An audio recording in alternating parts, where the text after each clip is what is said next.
The movie begins on a large deserted island in the middle of nowhere. The isolated area is surrounded by a vast ocean that borders its sides with no means of escape. A young woman named Zoa wakes up stranded on the island's shores with no recollection of what happened in the last 12 hours. Frustrated, she explores the island, searching for any sign of human life. A few minutes later, Zoa finds an empty bottle lying on the sand. On picking it up, she gets a flashback to the events that led to her isolation. The scene suddenly shifts to 1 week ago, when it all began. Back in the city, Zoa returns home after a long day of work and exchanges pleasantries with her younger sister Gabby. Moments later, she settles into bed and is stunned to receive a strange message from an unknown number. Zoa is immediately suspicious of the text, but goes against her instincts and decides to reply to the mystery number. Upon questioning, the anonymous texter reveals that they are the correspondent of a new beverage company named Eden, and informs Zoa that she has been selected to attend the company's launch party. The mystery texter explains that the event is an all-expenses-paid trip to a remote island and promises to be a lot of fun. Zoe is fascinated by the offer and quickly welcomes it as she grins at the idea of attending a free island party. Her Nigerian prince will probably even greet her when she arrives. However, before accepting the offer, the correspondent tables a set of guidelines that she must follow. 1. Do not reveal the event's location to a second party. And 2. Do not bring anyone along.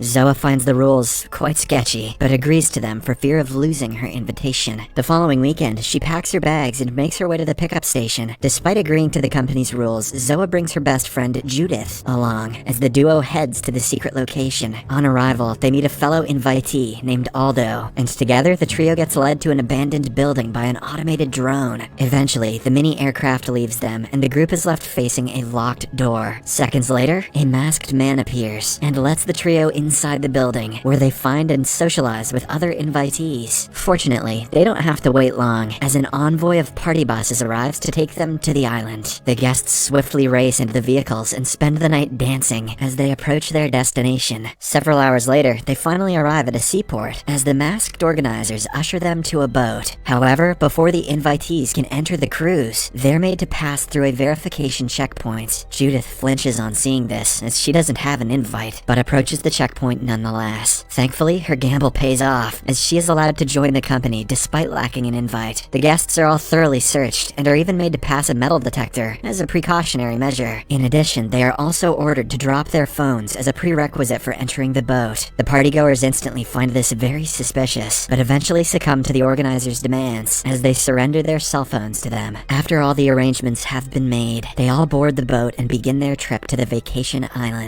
About an hour later, they finally arrive at their destination and are each given a wristband by the ushers. Once settled, they begin partying and spend the night drinking and dancing. During the event, Zoa runs into a guy named Daniel, and the duo instantly hits it off. Amidst the festivities, the head organizer Astrid makes a grand announcement. She reveals that 100 guests were invited to the launch party. However, the beverage company randomly selects only 5 of the 100 attendees to try their new energy drink. The selected candidates include Africa, Ebon, Charlie, Aldo, and Zoa. The 5 guests are individually handed the mystery drink, and each one quickly gulps it and returns to partying. Meanwhile, Judith searches the crowd for Zoa and eventually finds her way to a tent on the island's shores. There, she sees 2 of the organizers attacking and drowning a man in a water barrel. She is instantly spooked by this and races off to continue her search for Zoa. On the other end of the island, Zoa, having a terrible reaction to the mystery drink, wanders in a circle as she hallucinates. She eventually makes her way to the top of a high cliff and is seconds away from falling when a strange man appears and saves her. Zoa continues hallucinating and shortly after, passes out as she spends the night asleep on the cliff. Right then, we return to the movie's start. Zoa wakes up alone and wanders the island in search of any inhabitants. Fortunately, she finds the other 4 hand-picked guests who tried the mystery drink, and together they explore the island for clues. After hours of searching, they realize the rest of the guests have left on the boat, thus leaving them alone on the island. As they try to figure out their next move, a drone appears, which leads them to a mansion on the opposite end of the island. island. There, they are shocked to discover a village of island inhabitants governed by Astrid, the head organizer. She welcomes the stranded group to the modern civilization and explains that they were unfortunately left behind by the company's boat. However, she assures them of the vessel's return and offers them a place to live while they wait. Zoa is relieved to hear this, but is left worrying about Judith. Meanwhile, each of the 5 guests is deployed to a different apartment where they share the space with the other inhabitants. Zoa swiftly makes her way to her allocated apartment and meets her new roommates Claudia and Nico, who turns out to be the strange guy that rescued her the night before. Zoa thanks him for coming to her aid, and the duo instantly hits things off, while a quiet Claudia merely stares at them from a distance. The following day, the group inquires about the boat's arrival. Much to their dismay, they are informed that the boat can't land ashore as the tides are too strong. Though disappointed, most of them believe this and enjoy their stay on the island. However, a distrustful Aldo grows suspicious of the island's activities and becomes weary of the organizers. In the following scene, Zoa spots one of the island's inhabitants named Orson and finds him eerily familiar. Upon pondering, Zoa realizes that he was with Judith on the night of her arrival. Concerned, she closely follows and questions him about Judith's whereabouts. However, Orson denies meeting Judith and displays an aggressive nature, which makes Zoa even more concerned about her friend's safety. Moments later, Orson walks away while Zoa runs to the central mansion. There, she is shocked to see all the island's inhabitants engaging in a therapy exercise. Upon her arrival, Astrid spots and invites her to join the exercise. A skeptical Zoa is hesitant about joining the program, but with some cajoling, eventually agrees to do it. The head organizer asks Zoa a series of questions about her childhood, her family, and her past trauma, causing her to reveal some of her deepest secrets. It turns out that Zoa had a rough childhood, as her mom was a heroin addict, while her dad was absent for most of her life. Hence, she was single-handedly tasked with caring for her younger sister Gabby. At the end of the session, Zoa feels relieved as Astrid hugs and comforts her with a slew of kind words. The next morning, the group is informed that the boat will arrive the following day to take them home. The guests are pleased to hear the news, but Aldo remains suspicious of the inhabitants and decides to leave the island on his own terms. Meanwhile, the rest of the group mingles and settles seamlessly with the locals. Zoa quickly gets attached to Nico, while Iban shares a bond with a resident after the duo plays a melancholic piece on a piano. That night, Astrid and her husband Eric throw a farewell party to celebrate their guests' impending departure. While the rest of the islanders party all night, Aldo plods the terrain and discovers a cargo boat offloading shipment at the shores. Aldo takes this as his chance to escape and rushes back to the party to inform the others. He only manages to find Charlie and tells him about his plan. However, an intoxicated Charlie dismisses him, leaving Aldo with no choice but to escape alone. He swiftly returns to the island's shores and swims to the boat. Once aboard, he hides amongst the cargo and heaves a sigh of relief as he falls asleep. Hours later, Aldo is woken up by the sound of the boat's engine failing. He quickly makes his way to the upper deck and is startled to find one of the islanders staring at him. On her instruction, Aldo falls to his knees and fearfully stares at her. Without hesitation, she whips out a gadget and uses it to pierce Aldo's skull, thus instantly killing him as she returns with his corpse to the island. Right then, it is revealed that the island and its inhabitants are all members of a cult, with Astrid being their leader. She instructs the locals to entice the guests with their charm, to have them remain on the island forever. The next morning, Zoa freshens up as she prepares for the boat's arrival. Excited to return home, she heads out in search of her fellow guests. However, she quickly discovers that Aldo is missing and informs the others. On hearing the news, Charlie recalls his encounter with Aldo the previous night and tells Zoa about his escape plan. The revelation greatly troubles Zoa and makes her wary of the locals as she increasingly anticipates her departure from the island. Meanwhile, Astrid's plans to charm the guests into staying were already in action. Due to the locals' influence, Africa and Iban decide to remain on the island and each sign a contract binding them to the cult. Back in the city, Gabby worries about her sister's disappearance and enlists the help of their addict mother. Fortunately, the duo gets in touch with a police officer who files a missing person report on Zoa. However, this doesn't accomplish much, as the police fail to take proactive steps to find her. Frustrated, Gabby tries to convince her mother to take a more drastic approach, but is merely ignored. Gabby swiftly reaches her breaking point and checks Zoa's room for clues about her whereabouts. There, she finds her phone and sees a text from a guy named Daniel, who happened to meet Zoa on the Eden trip. Daniel recounts his encounter with Zoa and tells Gabby all about the invite and the journey to the deserted island. Gabby is intrigued by this and eventually schedules a meeting meeting with Daniel in hopes of finding her sister. In the following scene, the Islanders reconvene for their periodic therapy session. This time, Charlie is handpicked to share his story. Just like Zoa, he is initially skeptical about joining the session, but is eventually coerced by Astrid to open up. Charlie talks at length about his estranged relationship with his family, especially his mother, due to the loss of his baby sister. It turns out that she died in a drowning accident when they were kids, due to his negligence. Hence, his mother has hated him ever since, and hardly ever spoke to him. Hearing this, Astrid consoles Charlie. However, before she can continue the session, Zoa sees through her antics and has a fiery outburst. She calls Astrid out for manipulating them into staying, and accuses the locals of lying about the boat's arrival. Eventually, Nico pulls an angered Zoa away from the group, and asks her to meet him later that night if she wishes to discover the truth about the island. Zoa is perplexed by his explanation, but agrees to see him later that day. At nightfall, Nico leads her to an underground cave and shows her a corpse lying on a wooden structure. Upon inspection, Zoa is horrified to discover that the dead body on the pile is actually Judith's. The episode ends with Zoa erupting into a scream as tears trickle down her cheeks.